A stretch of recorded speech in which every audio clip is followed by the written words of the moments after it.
Estamos de volta com um programa especial sobre 11 de setembro, quando nós relembramos aqui os atentados terroristas, dia 11 de setembro de 2001, aí 10 anos sendo relembrados em toda a mídia. E a Novo Tempo está aqui para trazer esse fato de volta à sua memória e falar também sobre esperança. Será que é possível ter esperança diante de tanta tragédia, diante de tanta dor e tanto desespero? Mas nós falamos sim de esperança porque é possível acreditar em algo melhor, algo maior do que tudo que está acontecendo. E nesse bloco agora está conosco o jornalista Michelson Borges e o pastor Ronaldo de Oliveira, que é teólogo e presidente da Igreja Adventista aqui no Vale do Paraíba, em São Paulo. Pastor Ronaldo, nesse período do 11 de setembro, o senhor estava nos Estados Unidos. Eu estava lá fazendo os trabalhos evangelísticos ali. E na metade da semana, mais ou menos, eu acho que era uma quarta-feira, algo assim, não estou muito certo, nós fomos para uma reunião com os pastores locais, numa grande escola, numa igreja de Sligo, a maior igreja ali na região. E começou, era uma reunião sobre abuso e violência e tal, muita gente falando, representantes do prefeito e tal. De repente, a reunião é interrompida, o presidente da associação diz assim, olha, vamos orar porque um avião caiu. Essa informação. Aí foi um susto, todo mundo orou, etc. Depois, mais um pouquinho, ele entrou novamente, disse, a reunião está suspensa, voltem para casa. Estamos dispensando a escola, havia uma escola ali perto. E os pais já foram chamados, aquele movimento, um trânsito. E nós ficamos ali. A responsável, administradora da igreja, era uma brasileira. E ela disse, olha, eu vou puxar uma televisão aqui, vamos ver o que está acontecendo. E aí, nós vimos cenas horríveis, essas cenas que a gente vê repetidamente, dos aviões entrando nas torres. Foi assim um desespero total. O trânsito ficou um inferno, isso era Washington, né, na região de Washington. E foram dias muito dramáticos mesmo. E a gente pode falar que esse acontecimento foi previsto em algum lugar? Algum lugar trazia para a gente a informação de que isso poderia acontecer? Bom, a Bíblia é cheia de sinais, né? Desde o início, todos os sinais, o amor de Deus, o sábado, e Deus tinha um encontro com o homem pecou, vieram então os sinais redentores, libertadores que Deus apontava para o homem. O santuário, Arca de Noé, Mar Vermelho, deserto, são sinais, muitos sinais. Então o santuário tem sinais assim imensos que mostram a salvação, etc. Jesus deixou sinais na Santa Ceia, nos emblemas. Jesus também deixou sinais para o povo no sentido de, olha, esse templo aqui vai ser destruído, né? Agora o assunto é o templo interno, é o coração. Então vocês cuidem para que ninguém fique aqui, cuidado das grávidas. Ele deu uma porção de... E também Mateus, que é o livro por excelência que fala do reino, o fim do mundo e o começo do reino, capítulo 24, ele aponta vários sinais. Muita gente confunde, não sei se Michelson concorda, mas muita gente confunde assim, os sinais de Deus dizendo que o mundo vai acabar. Eu enxergo de uma maneira um pouco diferente. Não são sinais de Deus, são sinais do pecado. Deus não está fazendo isso para dizer, ó, estou voltando, preste atenção, vou matar 100 mil. Porque quando a gente fala assim, a impressão que dá, Michelson, é que é um Deus manipulador, né? Eu vou articular aqui alguns efeitos da natureza, algumas guerras, para que realmente mostre que é o sinal que eu estou voltando. Então, que Deus é esse? O fato de você antever alguma coisa não quer dizer que você determinou que ela acontecesse, não é? Deus previu que essas condições, né, iriam ser observadas no tempo do fim, mas não quer dizer que ele tenha determinado que fossem assim, né? Retomando um pouquinho o que o pastor Vanderlei mencionou aqui no bloco do meio, né, no anterior, sobre o fundamentalismo, né? Nós vemos também a condição religiosa do mundo, ela se cumprindo à risca, de acordo com a predição profética, né? Outro fundamentalismo que se acirrou e se despertou após o 11 de setembro é o fundamentalismo ateísta, né? Richard Dawkins, por exemplo, publicou o livro Deus no Delírio, né? Hitchens, Harris e outros autores ditos neo-ateístas, cujos livros eram um tanto impensáveis antes desse 11 de setembro, agora passam a ser publicados facilmente, né, após o atentado. E alguns autores colocam Deus como sendo o culpado de algo que os seres humanos arquitetaram, não é? Na verdade, você tem dois caminhos, né? Ou você busca Deus como conforto, ou você culpa Deus pelo que está acontecendo. E também a profecia de que Jesus disse, né? Quando ele vier, encontrará, porventura, fé, verdadeira fé na terra, não é? Então, você vê um crescimento razoável desses grupos céticos, neoateístas, que questionam se Deus existe porque permitiu que religiosos explodissem 2 prédios que matassem quase 3 mil pessoas. Você não pode tomar a parte pelo todo, que é o que alguns desses fazem. Por exemplo, dizer que porque houve cruzadas e houve inquisição, todos os cristãos não prestam. Dizer que porque alguns fundamentalistas islâmicos fizeram o que fizeram, todos os islâmicos não prestam. Então, isso é generalização injusta. E essas condições também estariam presentes no tempo do fim, conforme anunciado nas profecias. Um anúncio também que as profecias trazem para a gente é com relação à solidariedade também. E a gente viu aí em várias reportagens que entre eles, entre as pessoas que estavam sofrendo com relação aos atentados, surgiu a solidariedade, pastor. As pessoas se ajudavam, montaram grupos de ajuda. Então, isso também é profético. Bom, sem dúvida. A desgraça une o povo, a gente vê aqui quando há uma enchente, todo mundo sai para uma casa que pega fogo, um barraco todo que mundo pega quer fogo, ajudar. todo mundo quer ajudar. Na realidade, esse é um senso do ser humano que resgata, assim, um pouco da imagem de Deus, que quer ver o bem do próximo. No fundo, as pessoas querem ser iguais, No fundo. Mas essa questão do pecado que invade, uma hora a gente é igual um pouco, depois eu quero já pisar em você, eu quero já ser maior que você e tal. E é uma coisa bem interessante, as pessoas ficam comovidas diante de qualquer catástrofe. Mas basta a catástrofe passar um pouco e a gente se esquece de muita coisa. Eu estava falando de sinais, Sim. Por exemplo, Deus abriu o Mar Vermelho. O povo de Israel não devia esquecer isso nunca. Uma coluna de fogo à noite, um teto de nuvem para proteger do sol. Quer dizer, coisas maravilhosas. Vêm aves para eles comerem, a água sai da rocha. Quer dizer, isso não era para sair da cabeça, mas a gente não vive. A fé não se sustenta através de sinais. Então, muita gente tem... Como a fé se sustenta? É com relação com Deus. A fé não se sustenta com eventos. Então, uma cura. Deus vai curar alguém. Senhor, deixa eu curar meu filho. Eu vou ficar do seu lado. Cura. De repente, aquilo vai se apagando pelo caminho. Vai ficando para trás, distante. É a mesma coisa esses sinais do pecado. É tipo assim, uma panela de pressão. Eu entendo pouco de culinária, mas uma panela de pressão que você deixa lá e vai e esquece a panela de pressão. Ela fica seca tudo, a tendência é explodir.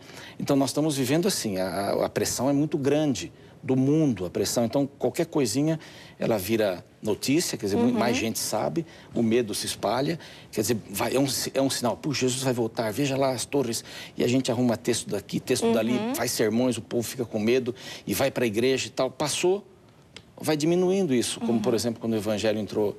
O muro de Berlim também, mas eu queria me referir à Rússia, a cortina de ferro. A cortina de ferro. Quando caiu tudo aquilo, o evangelho entrou, as pessoas sequiosas queriam Bíblia, lutavam por uma Bíblia. Hoje a coisa já está mais calma por lá, o secularismo já entrou. Então, os sinais não são fonte segura para a gente manter a fé. Mas a gente não pode perdê-los de vista. Não pode. É sinal de que algo melhor está por vir, Michelson.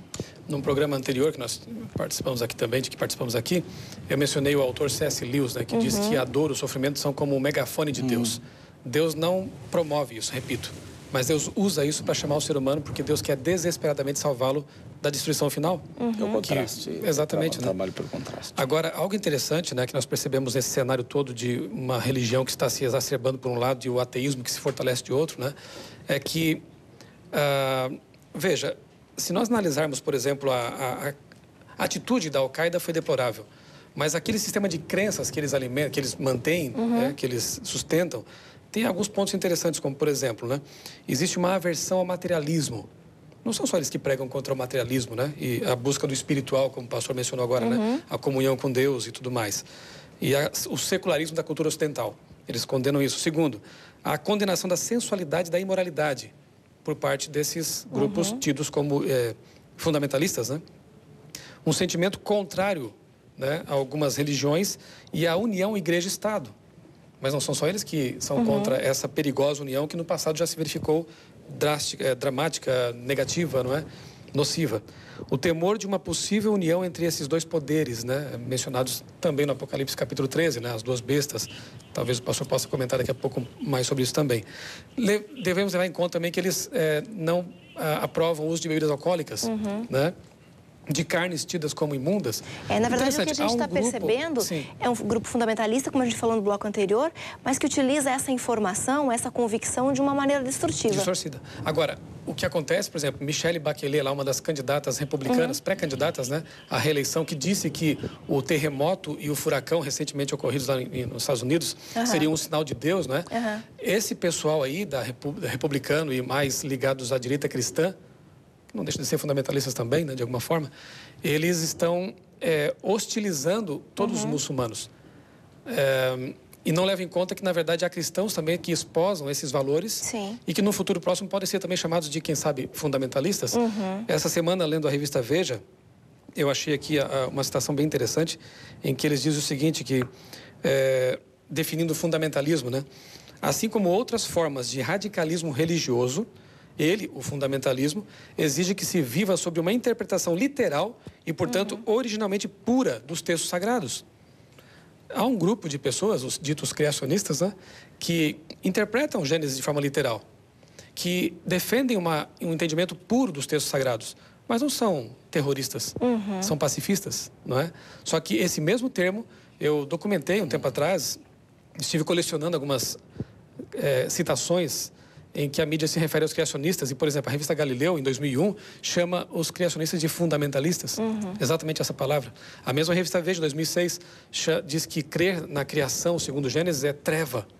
Então, você percebe que há uma mistura de conceitos, ou uma atribuição de um conceito negativo, usado para qualificar aqueles que se explodem e matam pessoas, sendo usado também de forma indevida com relação àqueles que criticam certas posturas negativas da sociedade atual, mas de forma pacifista, baseados na Bíblia. E a gente pode ter um exemplo bíblico que é Jesus, né?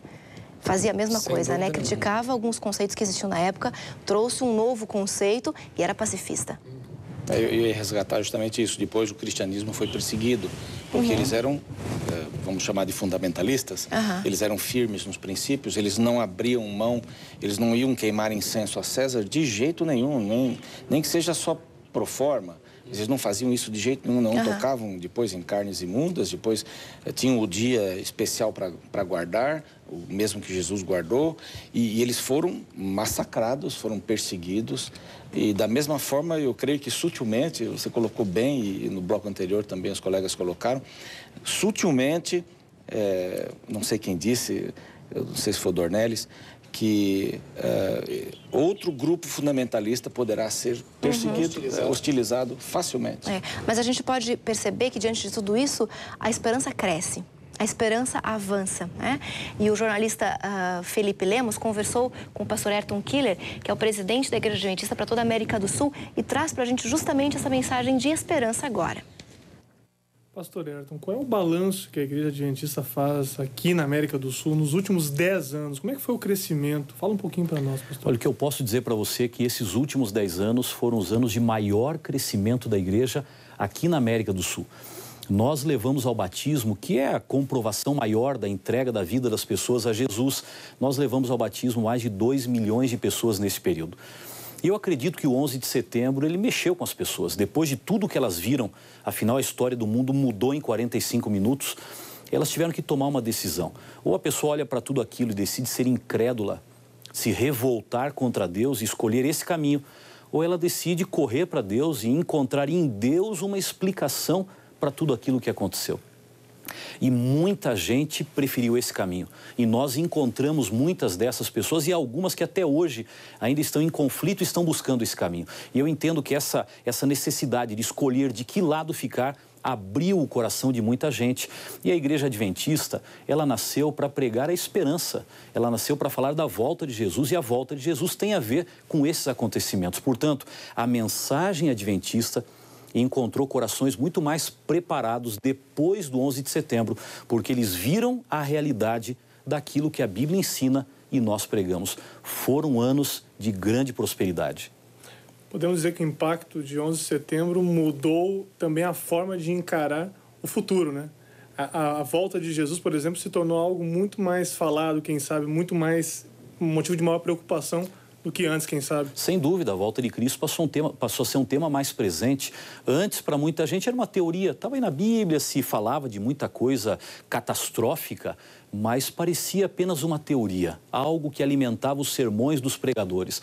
Agora, quando as pessoas viram o 11 de setembro, e vou lhe dizer mais, não apenas o 11 de setembro, tudo que passou a acontecer depois do 11 de setembro, que o 11 de setembro ainda não terminou, ele continua com tantos atentados, tanto radicalismo religioso. Então as pessoas começaram a ver que as profecias da Bíblia, elas se cumprem de verdade. E é interessante que no meio de tanta tragédia, a igreja encontrou prosperidade.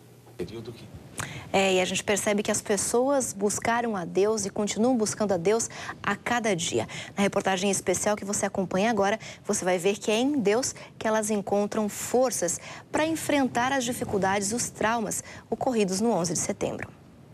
Em 11 de setembro de 2001, fomos lembrados de que nosso mundo é um campo de batalha. Forças do bem e do mal estão em guerra ao nosso redor e vidas inocentes são perdidas. Diante da morte de tantas pessoas inocentes, muitos se perguntam, por quê? Existe esperança? Bueno, en realidad, esperanza es una palabra muy dulce, pero solamente la gente que son cristianos la pueden conocer, la pueden entender. Los que no son cristianos pueden tener una idea, pero no la van a saber hasta que no entreguen su vida al Señor.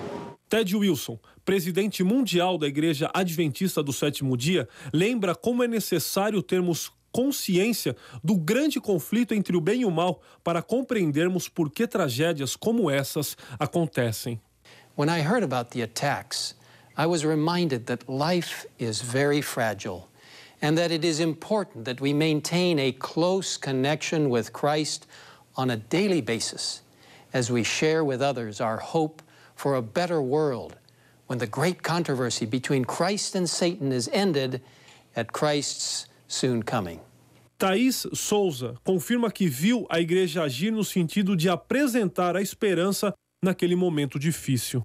Eu acredito que a igreja tem aproveitado muitas dessas oportunidades de catástrofes, né, de tsunamis, de tornados, desses eventos todos que têm acontecido com tanta frequência, para não só falar do fato em si, mas realmente colocar o outro lado, que é o lado do que aconteceria antes de Jesus voltar. Então, eu acho que até a TV Novo Tempo, como uma instituição de comunicação, ela tem cumprido esse papel pela igreja, né, para levar às pessoas a notícia de que esses eventos, apesar de catastróficos, eles também trazem uma esperança de que a gente está próximo da volta de Jesus. Fundada em 1766, a Capela de St. Paul, que fica em frente ao complexo do World Trade Center, foi um lugar de amparo e de refúgio para dezenas, centenas de pessoas no dia dos atentados do 11 de setembro. Mas não apenas isso. Durante o período de um ano, cerca de 2.000 trabalhadores foram auxiliados por outros 14.000 voluntários. Esses voluntários, eles ajudaram os trabalhadores no processo de reconhecimento e identificação dos corpos. Isso ficou conhecido nacionalmente como um ato de respeito à memória das vítimas e também de seus familiares. St. Paul representa o verdadeiro propósito de uma igreja, ser um lugar de amparo e um lugar de esperança. Depois de 10 anos da tragédia, o presidente da Igreja Adventista faz um balanço de como os cristãos têm cumprido o seu papel. As I look at our church 10 years later, I see a group of dedicated believers who are beacons of peace and justice to the world around them. I see a community of faith alleviating pain and suffering now, but pointing to an earth made new.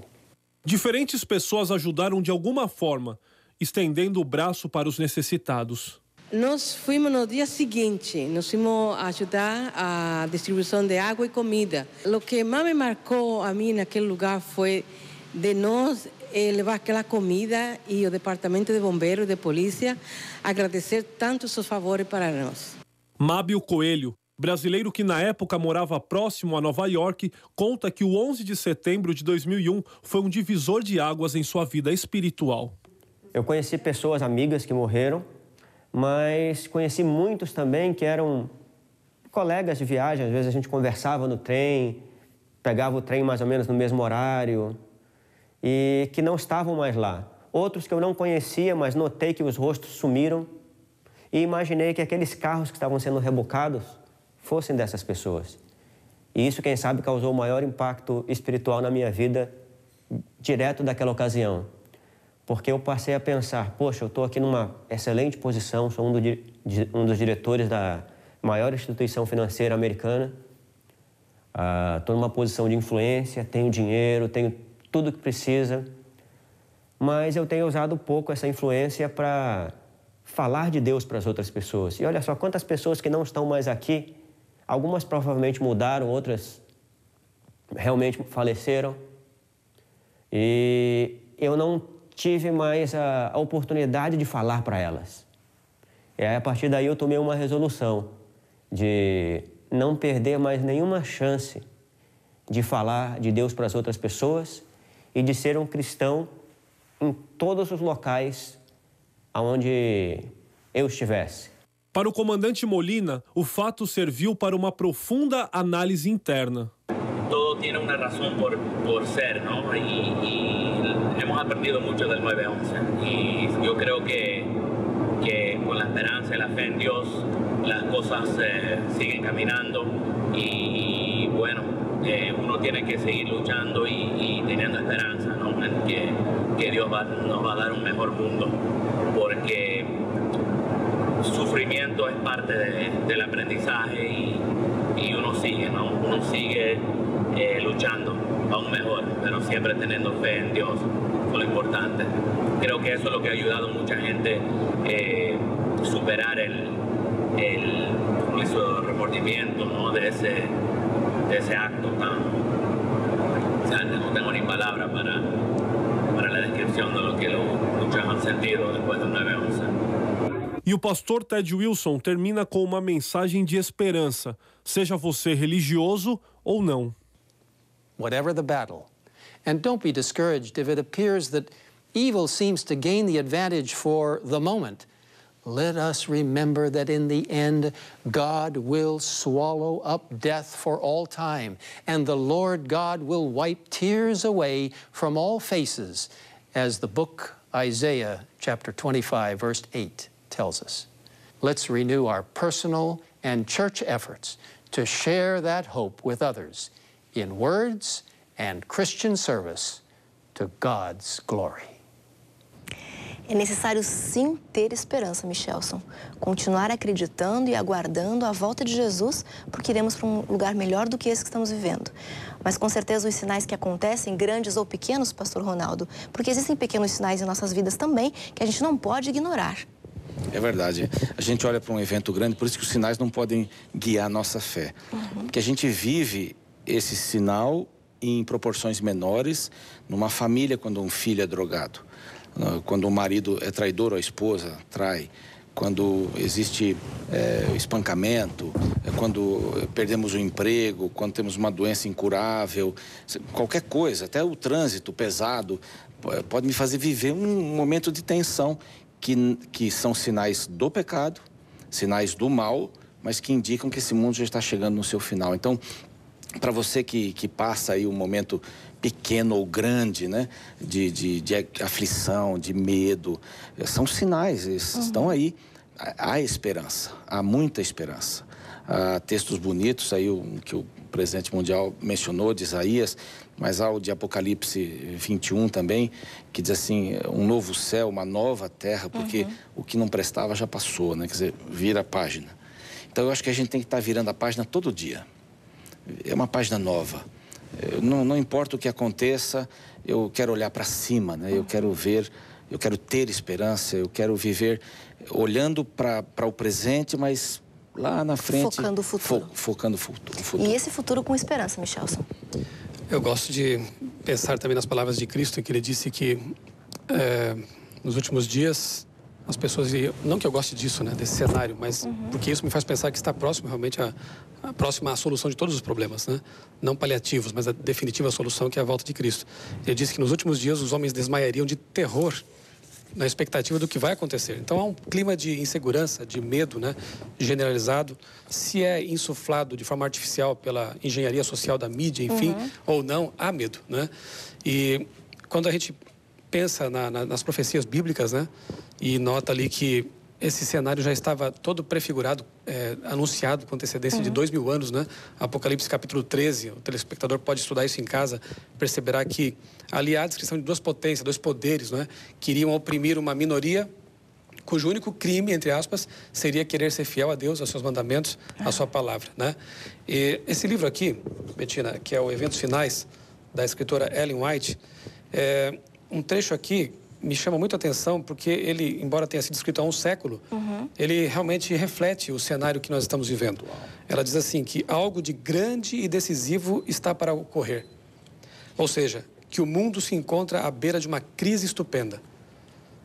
As calamidades em terra e mar, as condições sociais agitadas, os rumores de guerra são assombrosos. Prenunciam a proximidade de acontecimentos de maior importância. Grandes mudanças estão prestes a ocorrer no mundo e os acontecimentos finais serão rápidos. Com certeza. Eu insisto em que Deus está nos dando oportunidades, está nos dando, usando seu megafone, não é? Permitindo que certas coisas aconteçam, porque ali na frente está a solução final e Ele quer que todos nós, nossos telespectadores, nós aqui, estejamos preparados, prontos para acolher, né?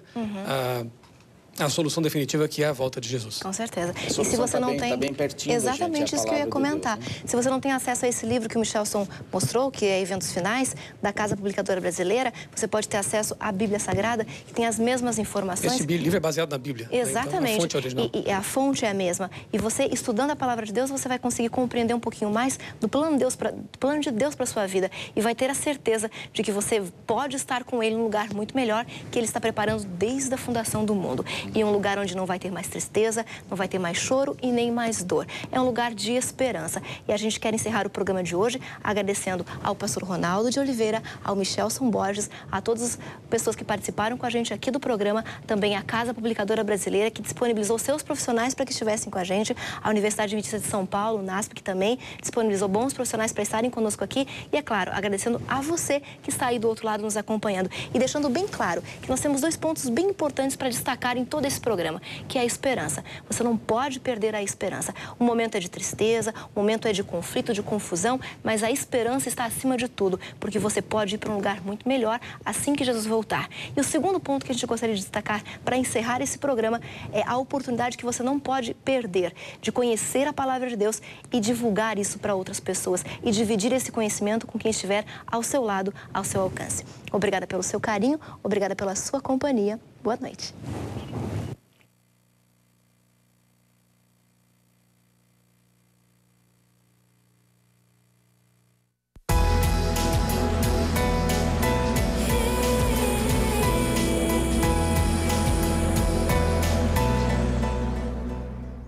O Centro Universitário Adventista de São Paulo possui 3 campos: o campus Engenheiro Coelho, o campus São Paulo e o campus Hortolândia.